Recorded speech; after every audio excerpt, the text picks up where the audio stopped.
এই যে আজকে বিশ্বকর্মা পুজো, তাই একটু ঘুরু ঘুরু করতে চলে যাচ্ছি। তো আমি তো এই যে সাজগোজ দিয়ে রেডি হয়ে গিয়েছি, এখন সিঁড়িতে নামছি। চলুন দেখা যাক কোথায় যাই, আপনাদেরকেও নিয়ে যাব সঙ্গে করে। আমাদের বাহক মশাই রেডি হয়ে গিয়েছে আমাদেরকে নিয়ে যাবে বলে।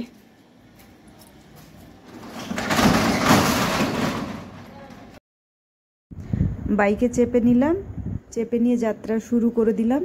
তো কত দূর যাচ্ছি, কতটা যাচ্ছি, পুরোটাই দেখতে হলে আপনাদেরকেও সঙ্গে থাকতে হবে।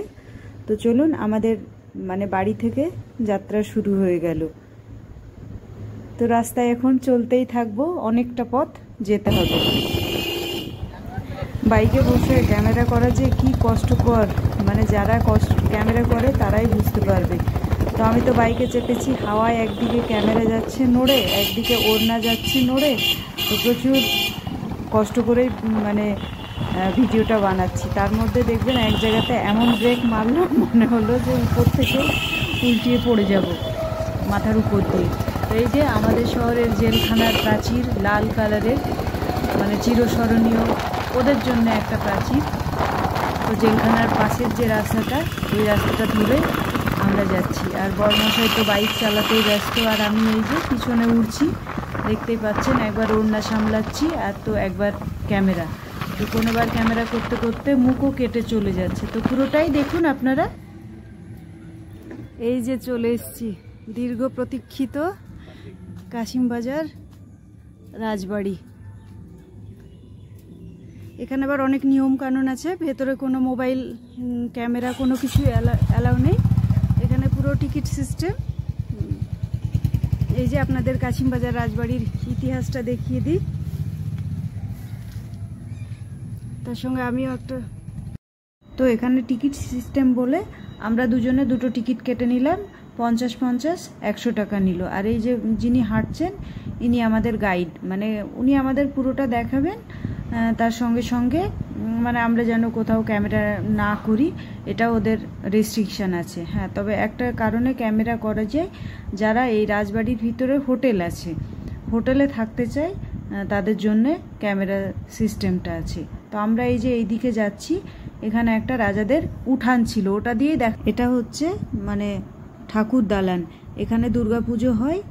কি অপরূপ সুন্দর ঝাড়বাতিটা। তো প্রত্যেক মাসে মাসে রানীমা যিনি এখনও আছেন, তিনি প্রত্যেক মাসেই আসেন, কিন্তু তিনি কলকাতায় থাকেন।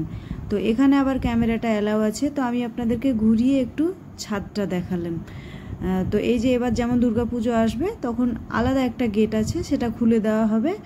আর এই যে ঠাকুর দালানটা দেখানো হবে। এখানেই আপনার আমাদের সেই দীর্ঘ প্রতীক্ষিত কাশিমবাজার রাজবাড়ি, যেটা আপনাদের সামনে থেকে মেন রাস্তা থেকে পুরো ভিউটা দেখাচ্ছি। তো পুরো রাজবাড়িটায়, এই রাজবাড়িটা তৈরি করেছিলেন রাজা দীনবন্ধু রায়, এবং তার ছেলে ছিলেন অন্নদা রায়, তার ছেলে জয়শঙ্কর রায়, এবং তার ছেলে কমলারঞ্জন রায়। আর এখন যিনি আছেন প্রশান্ত রায়, ওনার ওয়াইফ সুমিত্রা রায়। আমরা হয়তো প্রত্যেকেই চিনি সুগার অ্যান্ড স্পাইসকে। আর আমরা তাদের ইতিহাসটাও আরও জেনে রাখি। সুগার অ্যান্ড স্পাইসের যে প্রধান কর্মকর্তা, উনি হলেন রানী মাতা সুমিত্রা রায়। উনি বেকিং ভীষণ ভালো করতেন।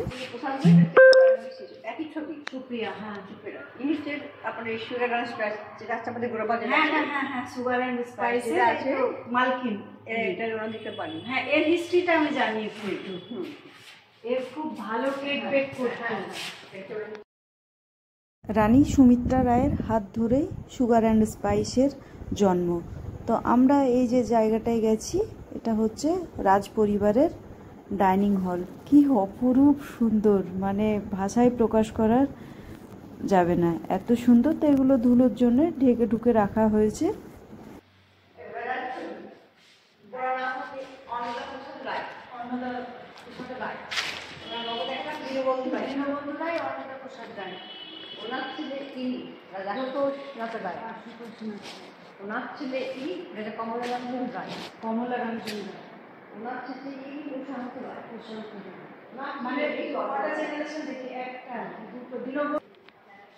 এই রুমটু এটা দেখালাম, এটা ছিল রাজাদের শয়নকক্ষ। তো তারপরে আমরা আরও আগে এগিয়ে গেলাম। তো আমি আবার একটু ছোটোখাটো করে ভিডিও বানিয়ে নিলাম, একটা রিলস বানিয়ে নিলাম। তো আমাদের যে গাইড ম্যাডাম আছেন উনি অপেক্ষা করছেন আরও দেখানোর জন্যে। তো মানে ওখানে মেয়েদের কি হতো, আলাদা পুকুরে স্নান করতো, ছেলেরা আলাদা পুকুরে স্নান করতো। আর একটি জায়গা আছে ভীষণ সুন্দর উঠানের মতো, মানে চারিদিক থেকে সেখানে বসে থাকলে মন প্রাণ জুড়িয়ে যাবে। আমি আমার লাইফে এই প্রথম কাশিমবাজার রাজবাড়ি দেখলাম। আমি এতটাই কাছে থাকি, তবুও আজকে আমি প্রথম দেখলাম। ইচ্ছে আছে আমি আবারও একদিন যাব, গিয়ে ভালোভাবে। সুপ্রিয়ার হাজবেন্ডের নাম প্রশান্ত। এই দেখুন নাগেশ্বর, সেই জঙ্গিপুরে দেখেছিলাম, আমরা চিনতে পারছিলাম না যে সব নাগরাজ বলছিল। মোটা মোটা ফল হয়,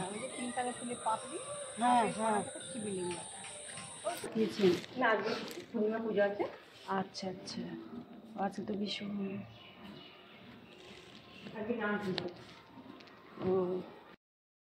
কাশিমবাজার রাজবাড়িটা দেখে নিয়ে আমরা চলে এলাম বিষ্ণুপুর কালীবাড়ির দিকে।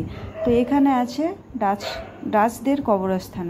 তো মুর্শিদাবাদের প্রত্যেকটা দেওয়ালে দেওয়ালে ইতিহাস লেখা আছে। আমরা হয়তো সম্পূর্ণটা জানি না কিংবা জানার চেষ্টা করি না। তো ওখানে আমি আবার একটু আমার হাজব্যান্ডকে বললাম, দাঁড়াও এই জায়গাটা একটু ঘুরে দেখে নিই। তো এটা হচ্ছে ব্রিটিশ আমলের ডাচ কবরস্থান। তো এখানে কতগুলো 400 কতজনের ডাচ তাদের কবর দেওয়া আছে। তো দেখুন এখনও সেগুলো মেনটেন হয়। তো এইভাবে পিরামিডের মতো করে, এই পিরামিডগুলোর তলাতেও যত সম্ভব কবর আছে। আমি কিন্তু এর ইতিহাসটা পুরো জানি না। তো আমার জায়গাটা ভীষণ সুন্দর লাগলো, হোক কবরস্থানে, কিন্তু ভীষণ ভালো লাগলো বলে আপনাদেরকে আবার একটু ঘুরিয়ে দেখিয়ে দিলাম যে দেখুন কি সুন্দর, সেই ব্রিটিশ আমলের এটা বানানো, কিন্তু এখনও একই অবস্থা হয়ে আছে। এখানে একটা গেট আছে, গেটটা সবসময় ওপেন থাকে, যে যখন ইচ্ছে করে এখানে গিয়ে দেখতে পারে। এই যেগুলো বাঁধানো আছে দেখছেন, এগুলো কিন্তু কবরস্থান সব, সে কত মানে 1000 বছরের পুরনো। তো জিনিস কি মেনটেন থাকলে সে যত বছরেরই পুরনো হোক না কেন সেটা ধরে রাখা যায়। তো আপনাদেরকে পুরোটাই একটু দেখালাম ঘুরিয়ে। আপনারাও এলে, মানে বিষ্ণুপুর কালীবাড়ি, তো কালীবাড়ি বিখ্যাত পুজো, এলে এই জায়গাটাও আপনারা প্রত্যেকেই ঘুরে যাবেন। এবং তারপরে চলে এলাম এই যে বিষ্ণুপুর কালীবাড়ি, বহরমপুরের বিষ্ণুপুর কালীবাড়ি মন্দির। এখানকার মন্দির তো বিশ্ববিখ্যাত, আর এখানে প্রায় একটা মাস মেলা চলে আর পুজো হয়। বিভিন্ন জায়গা থেকে পুণ্যার্থীরা আসে তাদের মনোকামনা পূর্ণের জন্য এখানে পুজো দিতে। প্রচুর ভিড় হয়, মানে লাইন দিয়ে এখানে আপনার পুজো দিতে হয়। সকালে এলে সন্ধেই হবে এরকম। তো মন্দিরের পিছন দিকে এই যে ঘাট বানানো আছে, আর এটা একটা বিশাল বড় বিল। তো এখানেই মায়ের কাজ কাম হয়, তার সঙ্গে এই যে বিলের পবিত্রতা বজায় রাখতে হয়। এখানে কোনো বাসন মাজা এইসব কাজগুলো করানো যাবে না, কেন কি এই বিলের জল থেকেও মায়ের কাজকর্ম হয়। আর যারা এখানে পুজো দেওয়ার আগে হয়তো স্নান করেন, তাদের কাপড় ছাড়ারও ব্যবস্থা থাকে। তো এই জায়গাটাও ভীষণ সুন্দর একটা জায়গা। তো পুরোটাই আপনাদেরকে দেখালাম, আপনারাও নিশ্চয়ই পুরোটাই দেখবেন এবং সঙ্গে থাকবেন। তো আর বেশি বড় করব না ভিডিওটা। তো এবার বাড়ির পথে রওনা দেব। কাশফুল তো ফুটে গেছে আর প্যান্ডেলও শুরু হয়ে গেছে, অনেকটাই প্যান্ডেল হয়ে গেছে। প্রত্যেকটা প্যান্ডেলই আপনাদেরকে দেখাবো। জায়গাটা দেখুন, মনটা ভরে যাচ্ছে। এই জায়গাটা থেকে মনে হচ্ছে না যে মানে বাড়ি ফিরে যায়, এত সুন্দর জায়গা। তো আপনাদেরকে একটু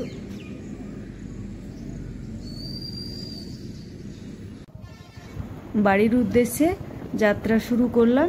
তো ভিডিওটা কেমন লাগলো অবশ্যই জানাবেন। ভালো লাগলে একটা লাইক করে দেবেন এবং কমেন্ট করবেন। তো আপনাদের কমেন্ট লাইকের জন্য আমি আবার ভিডিও বানানোর উৎসাহ পাবো। প্রত্যেকেই ভালো থাকবেন, সুস্থ থাকবেন, নিজের খেয়াল নিজে রাখবেন।